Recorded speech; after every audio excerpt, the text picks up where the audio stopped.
और भी अनेक अच्छे अच्छे पदार्थों से भगवान की देह को और क्या किया जाता है, एक तरीके से नहलाया जाता है, पवित्र किया जाता है। ये सब क्रिया जो है उन तीर्थंकर के शरीर के लिए है, जिनका कि शरीर परम औदारिक था, अंतिम शरीर था। और फिर उस देह की बिल्कुल जब अंतिम क्रिया हो जाती है तो उसकी जो भस्म बनती है, उत्तर पुराण में तो यहां तक लिखा है कि वो इंद्र लोग उस भस्म को अपने ललाट पर, अपनी भुजाओं पर, अपने हृदय पर भी लगाते हैं। क्या समझ आ रहा है? इस तरह से वह भगवान के शरीर की अंतिम क्रिया वह की जाती है, अंतिम संस्कार किया जाता है, और उसके बाद में वह इसी का नाम पूजा है। और ये पूजा करके फिर वो देव लोग अपने अपने स्थानों पर चले जाते हैं। इसका नाम निर्वाण कल्याणक है। सुन तो लो कम से कम, है? समझ आ रहा है?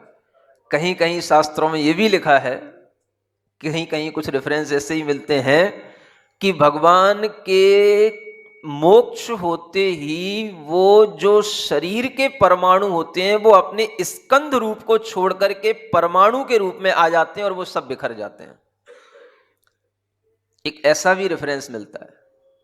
समझ आ रहा है?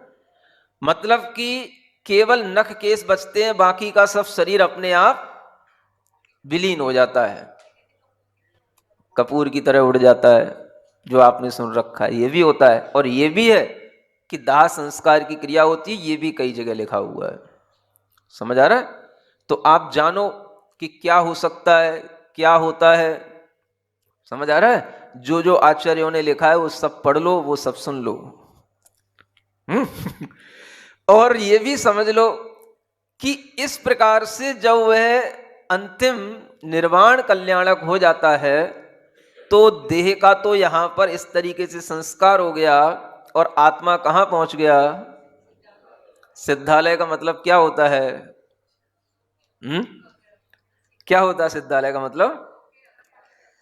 निर्वाण माप्य भुवनस्य शिरः प्रतस्थे।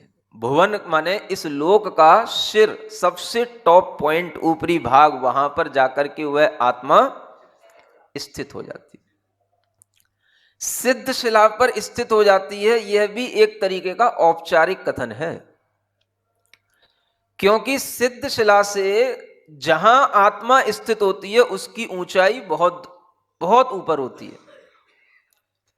आठवीं जो पृथ्वी है, जिसे ईसत प्रागभार पृथ्वी कहा जाता है, उस आठवीं पृथ्वी में, वैसे पृथ्वी तो बहुत बड़ी है, जब आप लोक का नक्शा देखोगे तो उसमें ऊपर का जो टॉप पॉइंट है वो एक राजू होता है। वो सुनो तो, एक राजू उसकी क्या है? ये एक तरीके से चौड़ाई है, अंदर वो 7 राजू है, और ये पूरी पृथ्वी है। तो इस पूरी पृथ्वी को ईशत प्रागभार पृथ्वी कहा जाता है, अष्टम भूमि इसी को बोलते हैं। लेकिन इस पृथ्वी के बीचों बीच में जो 45 लाख योजन का 2.5 द्वीप बराबर जो मध्य लोक होता है, उतना छत्र के आकार का, और वो छत्र कैसा?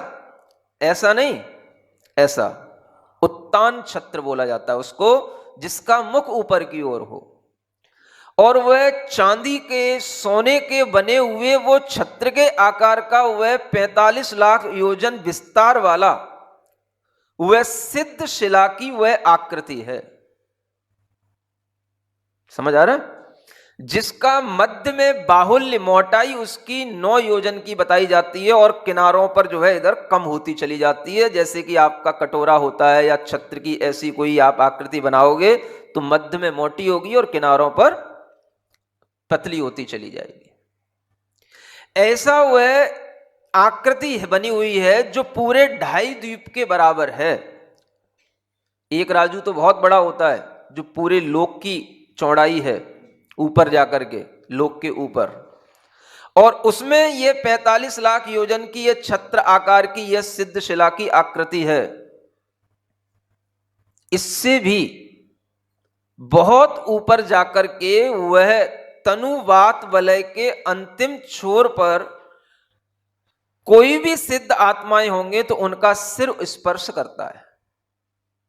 मतलब सिद्ध शिला से तो वो कहीं से कहीं तक छूता नहीं है उनकी आत्मा, क्योंकि किसी की भी अवगाहना 525 धनुष से ज्यादा नहीं होती, और उसकी जो दूरी है सिद्ध शिला से उस वात वलय के अंत तक की, वो उससे भी अधिक है।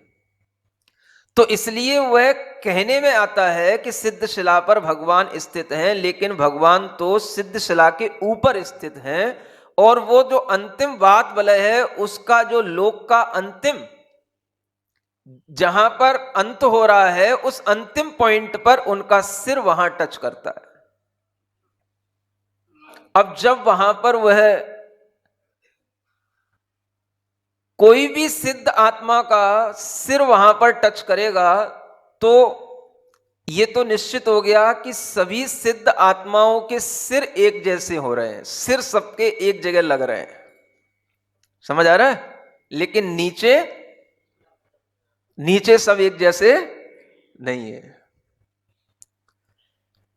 कोई 5 से धनुष का है, कुछ 5 से 25 धनुष के भी हैं। सबसे उत्कृष्ट अवगाहना ये हो गई, और सबसे जघन्य 3.5 हाथ की होती है।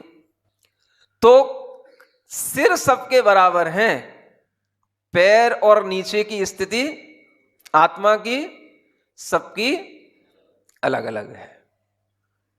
सुन रहे हो? सुन लो, सिद्ध शिला पर पहुंचा रहा हूं।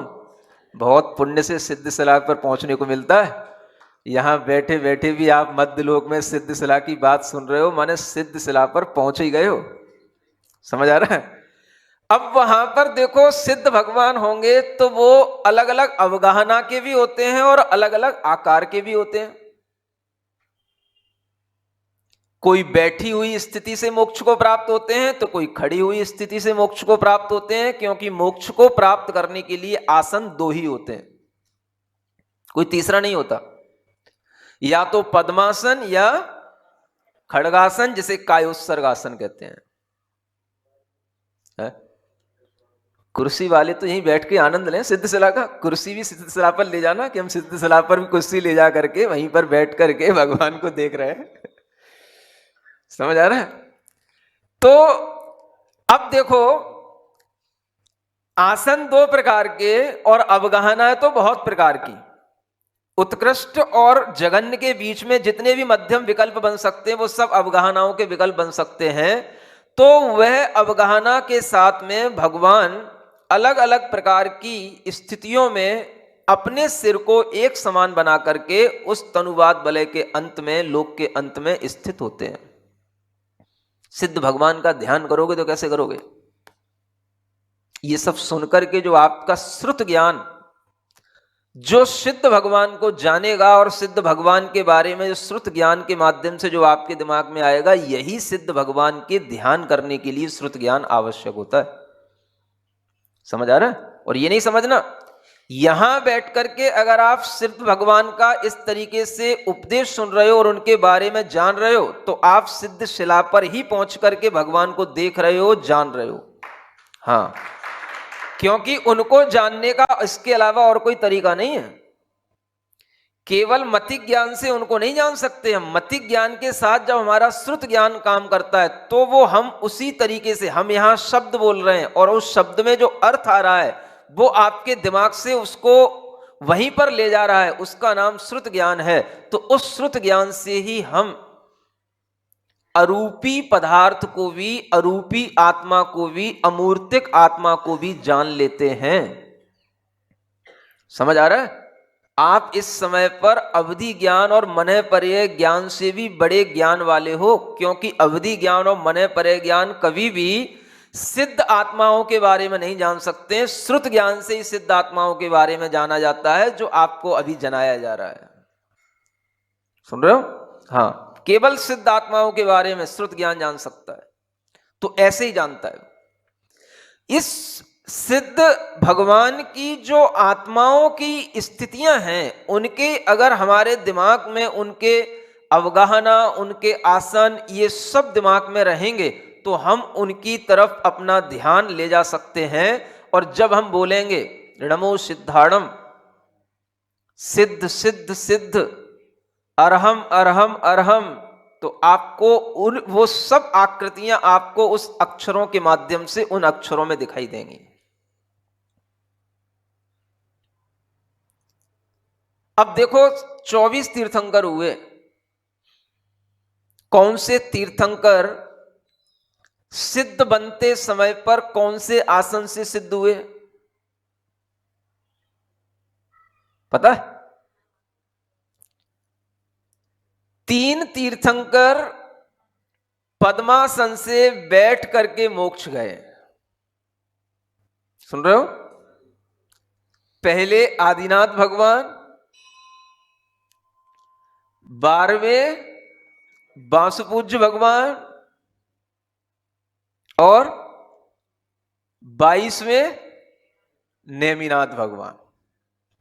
ये 3 भगवान केवल बैठ करके मोक्ष गए हैं। बाकी के सभी बचे हुए कितने? 21। हिंदी भूल गए। 21 भगवान खड़गासन से, कायोत्सर्ग की मुद्रा से वह मोक्ष को प्राप्त हुए हैं। तो भगवान महावीर स्वामी पावापुर के पद्म सरोवर पर अंतिम समय में बैठे थे या खड़े थे? समझ आ रहा है? उनको मोक्ष, हाँ, कायोत्सर्ग स्थिति में। तो उनकी आत्मा के प्रदेश भी वहां पर जो होंगे वो उसी पोस्चर उनका वैसा ही रहेगा। बैठे हुए होंगे तो बैठी हुई पोस्चर रहेगा केवल आत्मा, क्योंकि आत्मा पर छाप लग गई है चरम देह की। अंतिम शरीर की आकृति जैसी होती है वैसी ही आकृति के अनुसार वो आत्मा की स्थिति वहां पर रहती है और वो ही अनंत काल तक वैसी की वैसी बनी रहेगी। क्या समझ आ रहा है? तो आदिनाथ भगवान आपको जब दिखेंगे तो कैसे दिखेंगे? सिद्ध सलाब पर बैठे हुए, 500 धनुष की अवगाहना वाले बैठे हुए वो आत्मा। समझ आ रहा है? बैठी हुई आकृति में। हा? और जब महावीर भगवान दिखेंगे तो आपको कैसे दिखेंगे? कायोत्सर्ग की खड़ी हुई आकृति में दिखाई देंगे। समझ आ रहा है? मंदिरों में कभी कभी, प्राचीन मंदिरों में या प्राचीनता में, पहले एक ये सिद्धों की आकृति ऐसे बनाई जाती थी। समझ आ रहा है? वो खांचे टाइप की। हाँ, तो वो सिद्ध भगवान जो है वो इधर उधर जो आपने मेटल लगा रखा है वो सिद्ध नहीं है। जो बीचों बीच में जो खाली स्थान है वो सिद्ध है। समझ आ रहा है? वो देखने के लिए आकृति होती थी। तो वो जो है अधिकतर खड़ी हुई ही दिखाई जाती है। समझ आ रहा है? हाँ, बैठी हुई भी वो आकृति हो सकती है।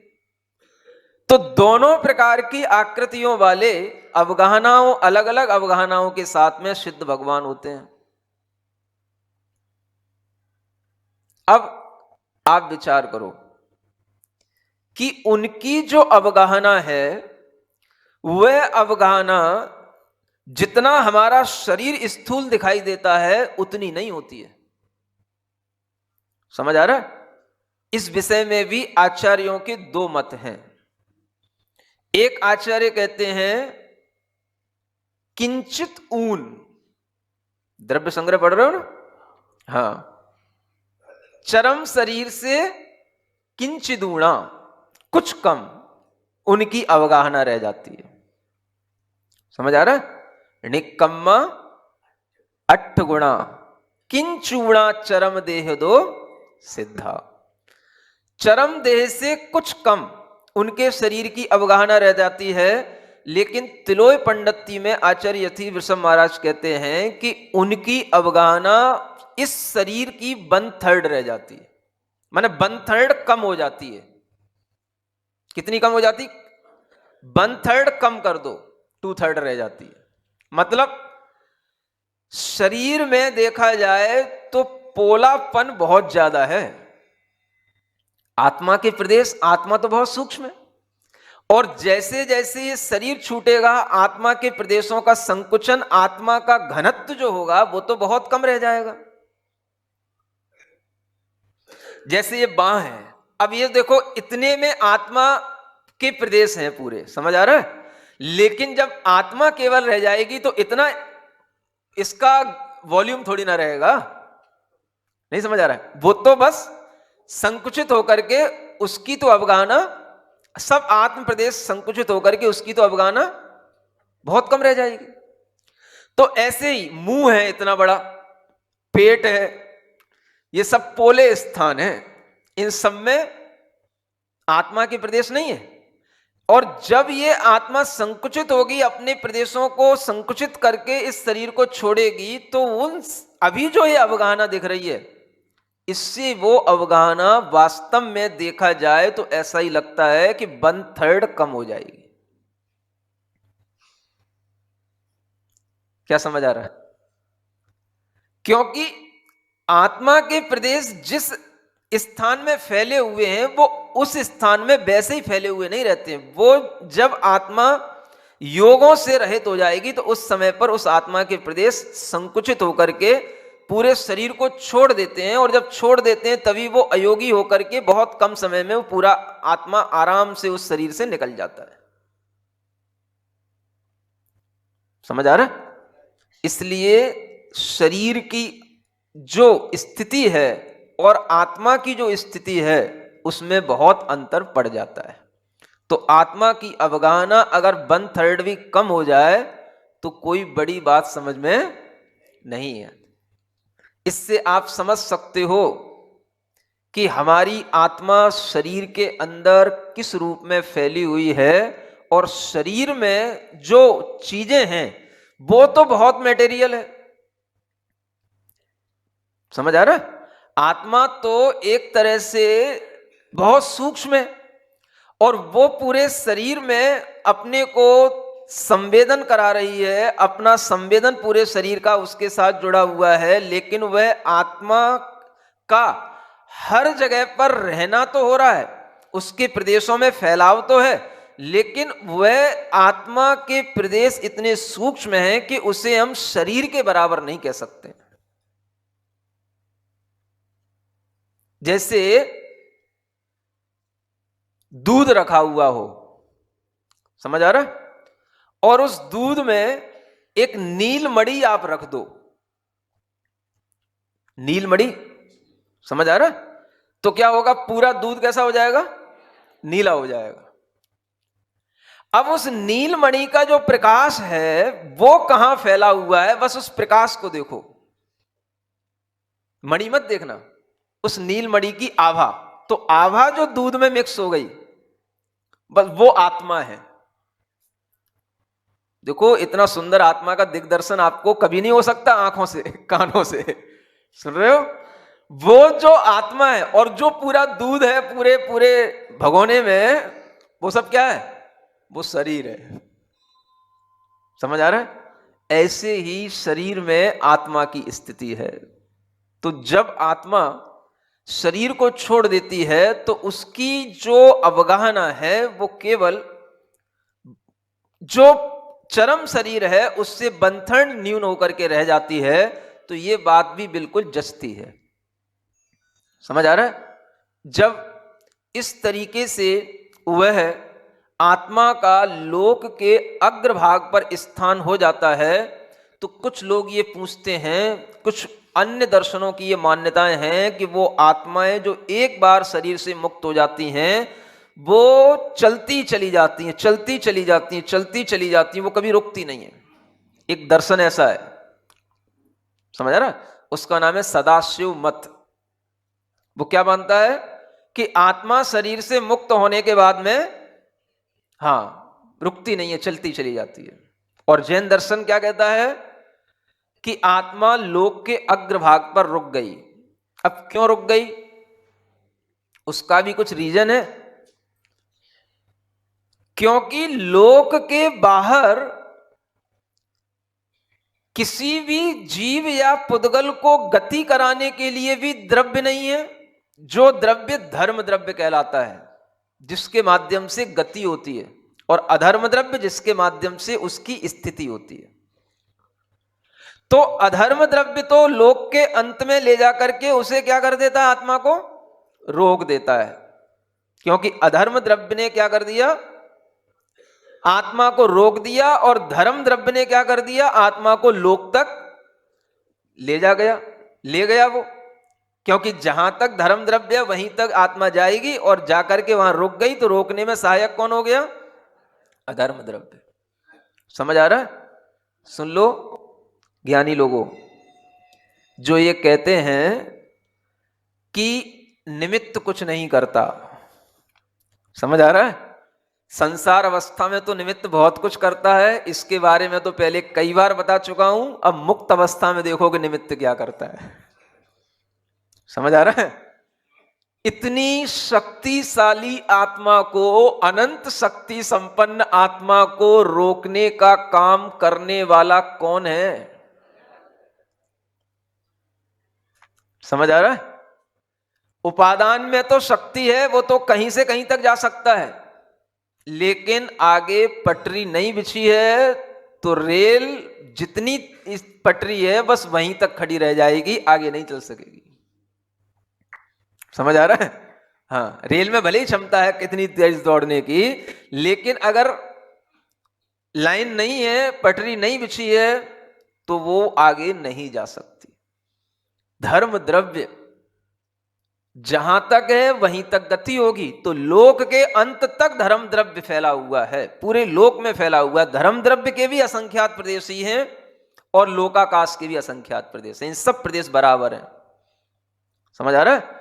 तो जब ये लोक के अंत भाग में स्थित होकर के ये आत्मा वहां रह रहा है, तो इस आत्मा को रोकने का काम अधर्म द्रव्य कर रहा है। ये अधर्म द्रव्य का कार्य है। समझ आ गया?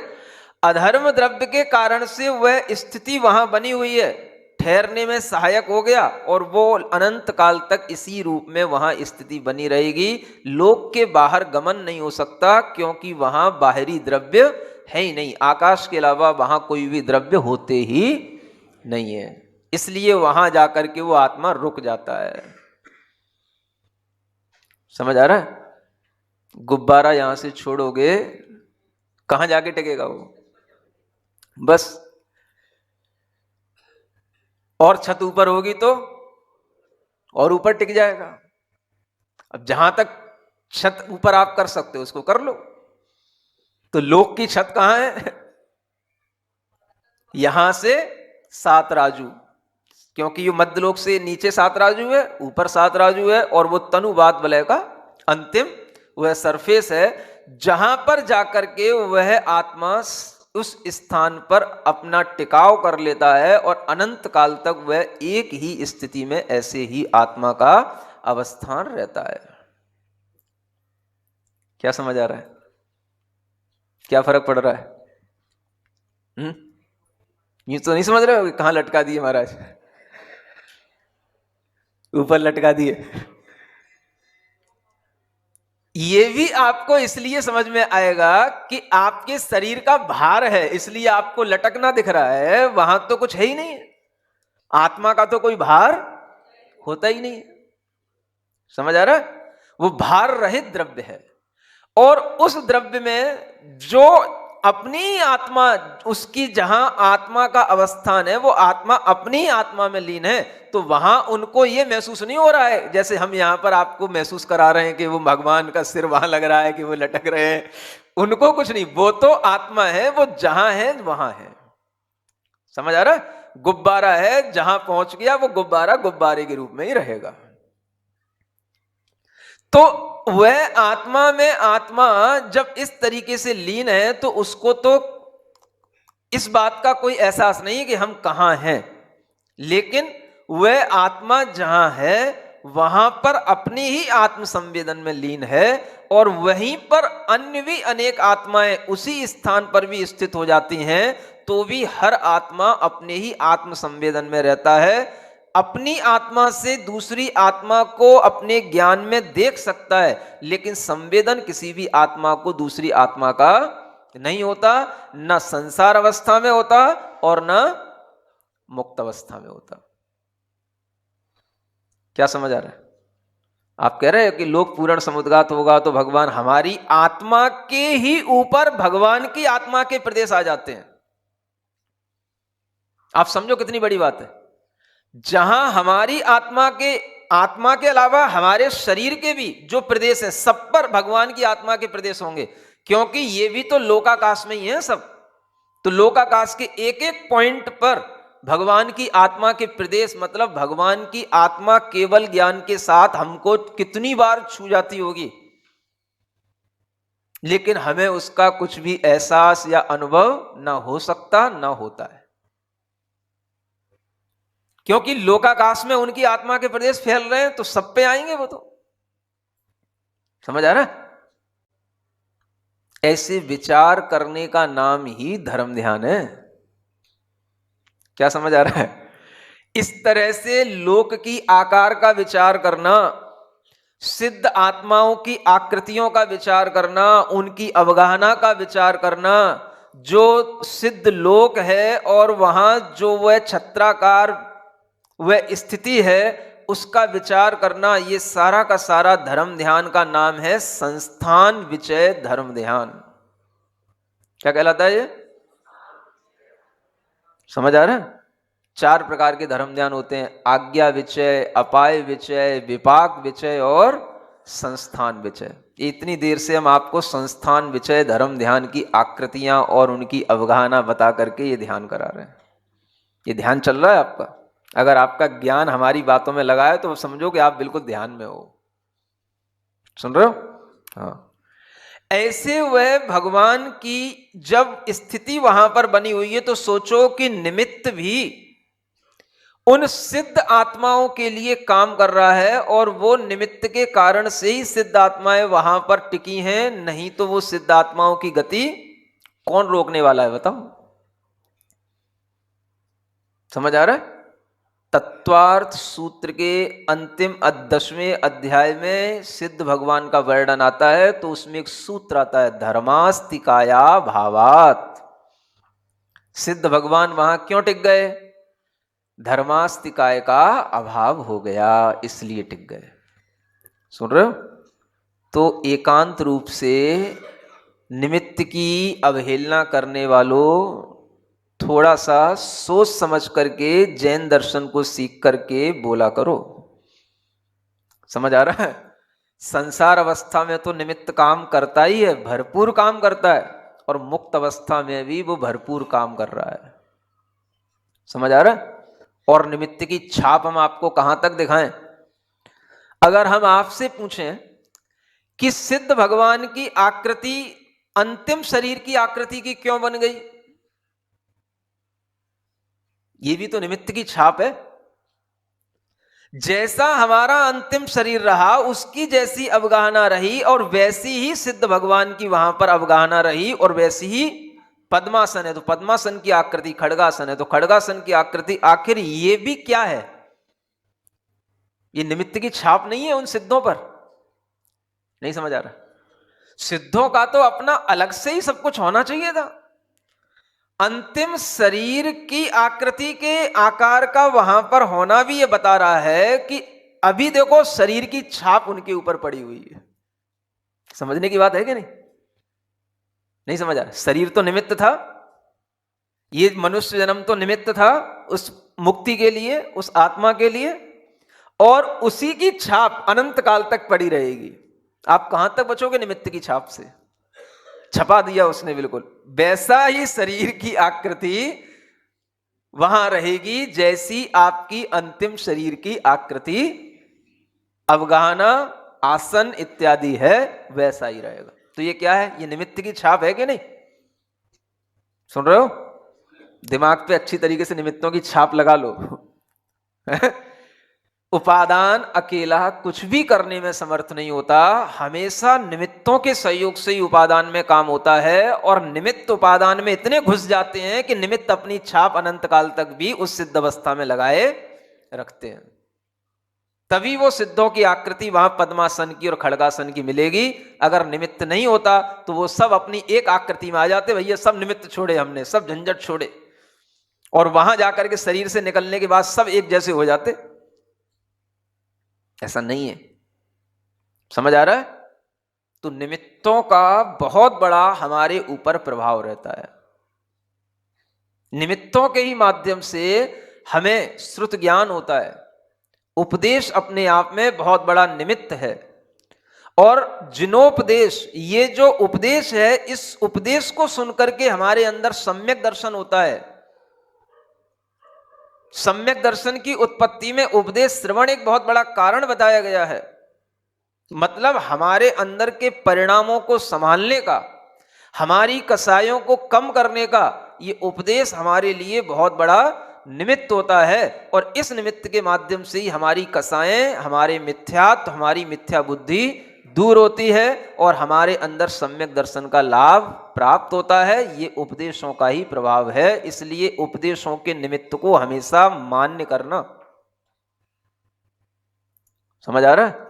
अगर ये उपदेश ना हो तो कभी भी आपके भ्रम दूर नहीं हो सकते हैं। और जब तक भ्रम दूर नहीं होंगे तब तक आप घर से उठ करके यहां तक आ नहीं सकते हैं। और यहां से जाने के बाद में अगर फिर से आपको घर से यहां पर आने का भाव आता है तो ये उपदेशों के निमित्त का ही प्रभाव है। जो आप ठंड हो चाहे कोहरा हो, लेकिन अब वर्धमान स्तोत्र अंत में भी चल रहा है तो थोड़ा थोड़ा सुन तो लें। समझ आ रहा है? ये किसका प्रभाव है? ये उपदेशों के निमित्त की छाप है। समझ आ रहा है? तो आप ये भूलना मत कि आपके ऊपर कोई छाप नहीं पड़ी है, है? आपके ऊपर छाप पड़ चुकी है। उपदेशों का निमित्त आपके अंदर छा गया है और इसके कारण से ही आपके परिणामों में परिवर्तन आ रहा है। समझ आ रहा है? बोलो तो। इसलिए हमेशा यह भाव रखना कि कोई भी निमित्त है तो उस निमित्त के माध्यम से हमारे ऊपर प्रभाव पड़ेगा। अगर आप ये भाव रख करके बैठोगे तो ही निमित्त का प्रभाव आपके ऊपर पड़ेगा। और आप ये सोच के बैठोगे निमित्त कुछ नहीं करता, तो फिर कैसे बैठोगे? यूं बैठोगे बिल्कुल तन के, कोई भी बात महाराज की मेरे दिमाग में चली ना जाए, बैठे तुम।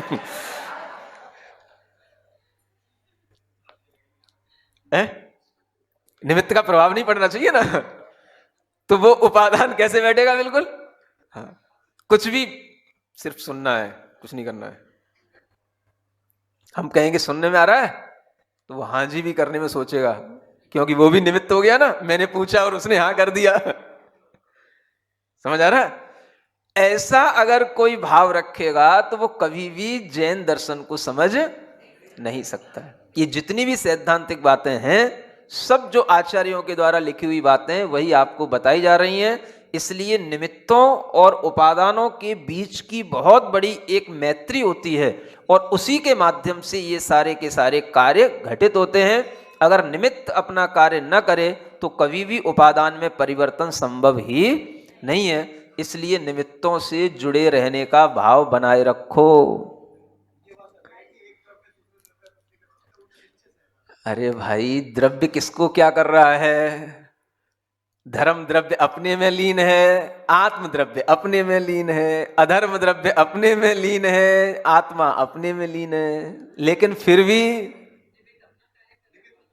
काम तो हो रहा है ना। बस जिसका जो काम है उस काम को वो कर रहा है और एक द्रव्य उसके काम से जुड़ा हुआ है। उसके काम को नहीं नहीं मैं सर्वसमर्थ हूं, ये अधर्म द्रव्य उदासीन होकर के हमको कैसे रोक सकता है? मैंने अनंत शक्ति प्राप्त की, इतनी तपस्या की कि मैंने आत्म शक्ति अनंत शक्ति प्राप्त कर ली। अब ये सिंपल सा उदासीन सा अधर्म द्रव्य हमें ऊपर जाने से रोक रहा है या धर्म द्रव्य हमें ऊपर जाने से रोक रहा है, मैं तो जाऊंगा। ऐसा कोई भी द्रव्य लड़ता नहीं है। तो लड़ नहीं रहा है तो उसके सहयोग को स्वीकार तो कर रहा है ना। जहां तक तुम हो वहीं तक हम हैं। समझ आ रहा है? तो आत्मा चेतना वहां रुक गया। क्यों रुक गया? अपनी शक्ति नहीं थी इसलिए, कि दूसरे निमित्त की शक्ति नहीं थी इसलिए? बस इतना सा बता दो हमें, बस।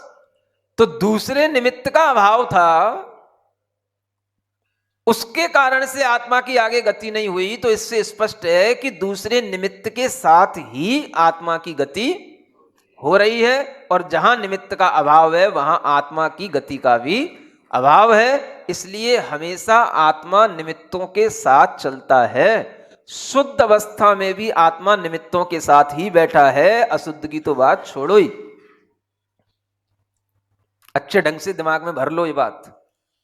अनंत काल तक सभी शुद्ध सिद्ध आत्माएं निमित्तों के साथ बैठे, निमित्त अधीन है वो। हां, अच्छे शब्दों में सुन लो ताकि थोड़ा सा करंट और लग जाए। निमित्त अधीन है वो, निमित्त अधीन हम ये बोलेंगे। उनका उपादान अनंत शक्ति से समर्थ होकर के भी निमित्त के अधीन है, सिद्ध भगवान का। संसारी की तो बात ही छोड़ो, समझ आ गया? तो ये निमित्त की अधीनता अच्छे ढंग से स्वीकार करो, खुले दिल से, खुले दिमाग से, कह करके, बोल करके, चिल्ला करके, समझा करके, मान करके। समझ आ रहा है? कमरे में बातें करके नहीं, अच्छे ढंग से समझा करके। हाँ, जो जैसा है उसको वैसा हमें मानना है। हमारा क्या फर्क पड़ रहा है? तुम्हारा क्या जा रहा है? जो है सो है, जो हो सो हो, हमें क्या फर्क पड़ रहा है उससे? समझ आ रहा है? तो ये बात जब आपके अंदर आएगी तभी आपके अंदर इतना दिमाग में खुलापन आएगा कि आप हर बात को स्वीकार कर पाओगे और धर्म को हर पहलू से समझ पाओगे। ठीक है ना? इतना ही समझना कि ये आज भगवान को निर्वाण की प्राप्ति का जो एक काव्य है, अब ये भगवान की स्तुति लगभग पूर्णता की ओर है, और थोड़े से कुछ काव्य और बचे हैं जिनके माध्यम से आपको और भगवान के बारे में बता करके इस स्तुति को पूर्ण किया जाएगा। भगवान महावीर स्वामी की जय।